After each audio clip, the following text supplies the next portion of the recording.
Channel Ajay education classes में आप लोगों का स्वागत करता हूं। आज हम लोग क्लास 12 का फिजिक्स पढ़ेंगे। कूलाम के नियम का सदिश निरूपण। क्या पढ़ेंगे? कूलाम के नियम का सदिश निरूपण। कूलाम के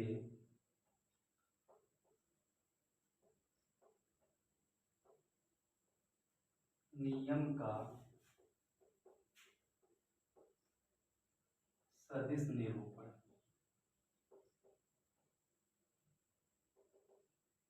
अब कूलाम के नियम का सदिश निरूपण क्या होता है? जैसे कोई आवेश हो, क्या बेटा? आवेश हो। जैसे एक आवेश कोई है, मान लिया प्लस क्यू आवेश है, और एक दूसरा आवेश है प्लस क्यू आवेश है। इसके कारण इस पर, इसको मान लिया Q1, इसको मान लिया Q2। इसके कारण इस पर जो बल लगेगा, इस आवेश के कारण इस पर जो बल लगेगा वो क्या लगेगा? इसके कारण इस पर जो बल लगेगा इसे कहेंगे F12। पहले आवेश पे दूसरे के कारण बल। मान लिया इसके बीच की दूरी क्या है? R है। अब दूसरे आवेश पर क्या होगा? दूसरे आवेश पर पहले आवेश के कारण जो बल लगेगा वो क्या होगा? F21। दूसरे आवेश पे पहले आवेश के कारण बल क्या हो जाएगा? F21। तो F12 जब निकालेंगे सदिश निरूपण में तो F12 वेक्टर जो होगा F इक्वल टू होता 1/4 pi epsilon 0 Q1 Q2 by R²। यही होता है।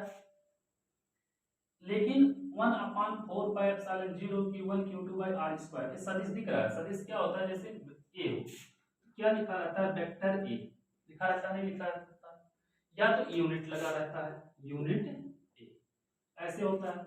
तो क्या होगा? Vector F12 equal to 1/4 pi epsilon 0 Q1 Q2 by R² होगा। अब क्या दिया है? पहले आवेश पे दूसरे के कारण बल होगा। तो क्या होगा? दूसरे आवेश से पहले आवेश के बीच की दूरी, इसका हो जाएगा R21।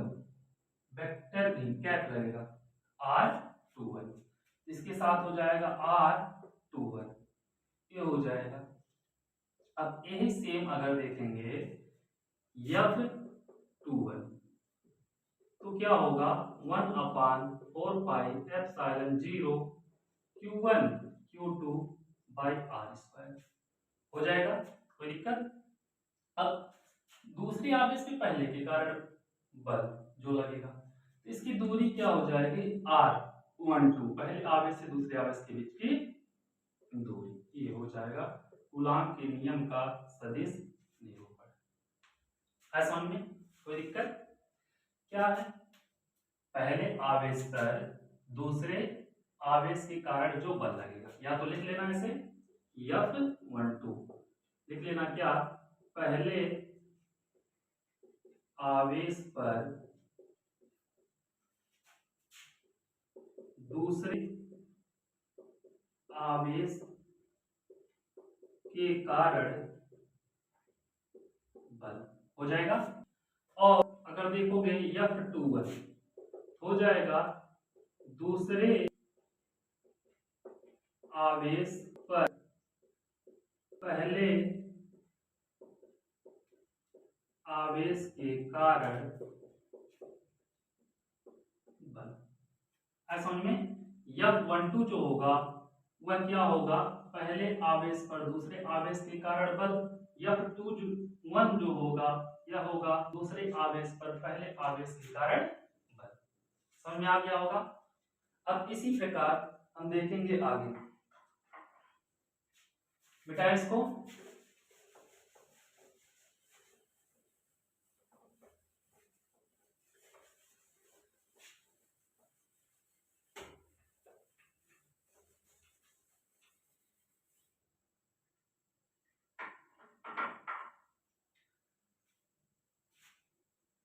दो बलों का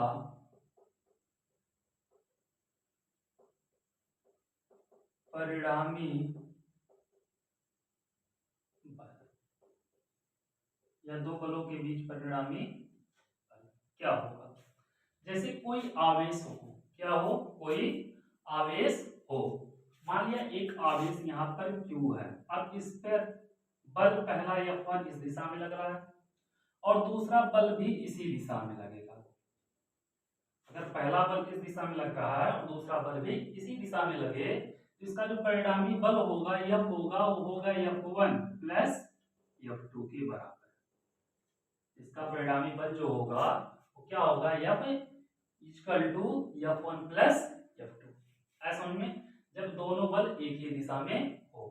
दूसरा कंडीशन क्या होता है, तो पहला कंडीशन हो गया। दूसरा कंडीशन क्या होता है, जैसे कोई आवेश है, इस पर एक बल F1 इस दिशा में लग रहा है और दूसरा बल F2 इस दिशा में लग रहा है, तब परिणामी बल क्या होगा, परिणामी बल F, तब F होगा F1 माइनस F2। बड़े वाले बल में से छोटे वाले बल को क्या करेंगे, हटा देंगे। ऐसा में अब इसी प्रकार अगर मान लिया तीसरा, किसी आवेश पर कोई बल इस दिशा में लग रहा है F1 और इस दूसरा बल F2 इस दिशा में लग रहा है और इसके बीच का कोण थीटा, तो F इक्वल टू होगा, जो परिणामी बल होगा वो होगा इन अंडर रूट F1 का स्क्वायर प्लस F2 का square plus 2F1 into F2। ये हो जाएगा परिणामी बल। ऐसा में जब दोनों बल एक दिशा में होगा तो परिणामी बल क्या करेंगे, दोनों को जोड़ लेंगे। जब विपरीत दिशा में होगा दोनों को क्या करेंगे, घटा देंगे। जब वो किसी एंगल होगा तो क्या करेंगे, अंडर रूट F1 का स्क्वायर प्लस F2 का प्लस 2F इंटू F2 हो जाएगा। इसको मिटा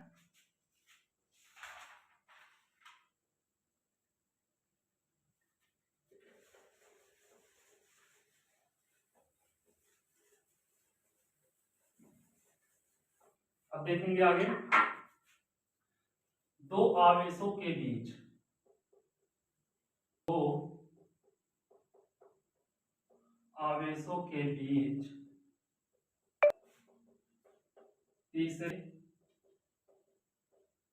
आवेश की संतुलन की अवस्था। अब बेटा दो आवेशों के बीच तीसरे आवेश की संतुलन की अवस्था क्या होगी, मतलब क्या हो, दो आवेशों के बीच एक तीसरा आवेश रखा जाए जिसका परिणामी बल शून्य हो, किस स्थिति में हो, संतुलन की स्थिति में हो, संतुलन अवस्था में हो। तो क्या होगा, इसका पहला होता है जब दोनों आवेश, जब दोनों आवेश समान प्रवृत्ति के हो। अब जब दोनों आवेश समान प्रवृत्ति के हो तो जैसे यहाँ पे प्लस क्यू आवेश है, यहाँ पे भी प्लस क्यू आवेश है, दोनों क्या है, समान प्रवृत्ति के हैं। जब दोनों आवेश क्या है, समान प्रवृत्ति के हो। अब कहा है दो आवेशों के बीच तीसरे आवेश की संतुलन अवस्था। अब दो रखें इसके बीच या कहां पे रखेंगे, दो आवेशों पर तीसरे आवेशों की संतुलन अवस्था कहां पे रहेगी। अब जैसे ये प्लस क्यू आवेश है, यहाँ पे भी प्लस क्यू आवेश है कि नहीं। अब आवेश तीसरे आवेश को कहां रखोगे, अब देखो बेटा अगर तीसरे आवेश को हम यहाँ पे रखें, मान लिया प्लस क्यू आवेश को यहाँ पे रखें, क्या करेगा, समान प्रकार के आवेशों के बीच प्रतिकर्षण बल लगता है, जबकि विपरीत प्रकार के आवेशों के बीच आकर्षण का बल लगता है, आपको पता होगा। क्या करेगा, यह इसको धकेलेगा, कहेगा भागो इधर से, भगाएगा यहाँ से, और यह भी प्लस है, यह भी प्लस, यह भी भगाएगा इसको, मतलब दोनों क्या करेंगे, इसको धकेलेंगे, भागो यहाँ से, चलो जाओ, हमारा कोई, दोनों भगाएंगे और एक ही दिशा में, परिणामी बल शून्य होगा, दोनों बल एक ही दिशा में लग रहे हैं, परिणामी बल शून्य होगा। अब देखो बेटा अगर हम यहाँ पे रख लें प्लस क्यू आवेश, यह क्या करेगा, इसको भगाएगा इधर, कहेगा भागो यहाँ से, तुम्हारा कोई काम, यह भी कहेगा भागो, ये भी तो प्रतिकर्षित करेगा, इसके कारण प्रतिकर्षण बल लगेगा, तो क्या करेगा, ये भी इसको प्रतिकर्षित करेगा। तो यहाँ पे भी दोनों बल एक ही दिशा में लग रहे हैं, तो क्या होगा, संतुलन की अवस्था में रहेगा, नहीं रहेगा। अब मान लिया अब यहाँ पे हम माइनस क्यू आवेश ले लिए, क्या ले लिए, माइनस क्यू आवेश। तो माइनस क्यू आवेश के कारण यह कहेगा आओ मेरे तरफ आओ, इसको आकर्षित करेगा भाई, इससे इसको लगाव रहेगा क्योंकि प्लस माइनस आके जुड़ते हैं, जुड़ते नहीं जुड़ते हैं, प्लस माइनस जुड़ते हैं। ये कहेगा आओ मेरी तरफ आओ, और यह भी कहेगा आओ मेरी तरफ आओ, फिर दोनों बल एक दिशा में लग गए। तो जब दोनों बल एक दिशा में लगे तो यह संतुलन क्या में रहेगा, नहीं रहेगा। मान लिया यहाँ पे माइनस आवेश, माइनस क्यू आवेश रख दिए, यह भी क्या करेगा अपनी ओर आकर्षित, और यह भी क्या करेगा अपनी ओर आकर्षित करेगा। तब भी क्या होगा, चाहे यहाँ पर हम रख दें चाहे यहाँ पर रखते हैं, परिणामी बल शून्य नहीं होगा, मतलब तीसरा आवेश संतुलन की अवस्था में नहीं रहेगा। इतना है समझ में। अब कहाँ पे रखा जाए तीसरा आवेश संतुलन की अवस्था में हो। अब अगर हम इसके बीच में कहीं पर मान लिया तीसरा आवेश रख दिया, तो यह प्लस क्यू आवेश है, यह भी प्लस क्यू आवेश है, रख दिए तो इसको ये प्रतिकर्षित करेगा, कहेगा इधर जाओ, और यह प्लस क्यू आवेश, यह भी प्लस क्यू आवेश है, यह इसको प्रतिकर्षित करेगा, कहेगा इधर जाओ। देखो एक बल इधर लग रहा है, एक बल इधर लग रहा है, तब ये संतुलन की अवस्था में होगा, क्योंकि ये इधर ढकेलेगा इधर ढकेलेगा, कहीं नहीं जा रहेगा, संतुलन की अवस्था में रहेगा। मान लिया मास क्यू आवेश हम ले लिए मास क्यू आवेश, तो यह कहेगा क्या मेरी तरफ आओ, ये आकर्षित करेगा और भी आकर्षित करेगा, तब भी ये क्या रहेगा संतुलन की अवस्था में रहेगा।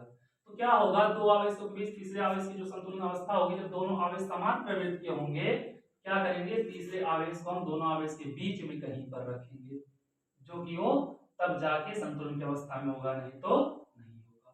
दूसरा पॉइंट, जब दोनों आवेश मान लिया दोनों आवेश विपरीत प्रवृत्ति के हों, तब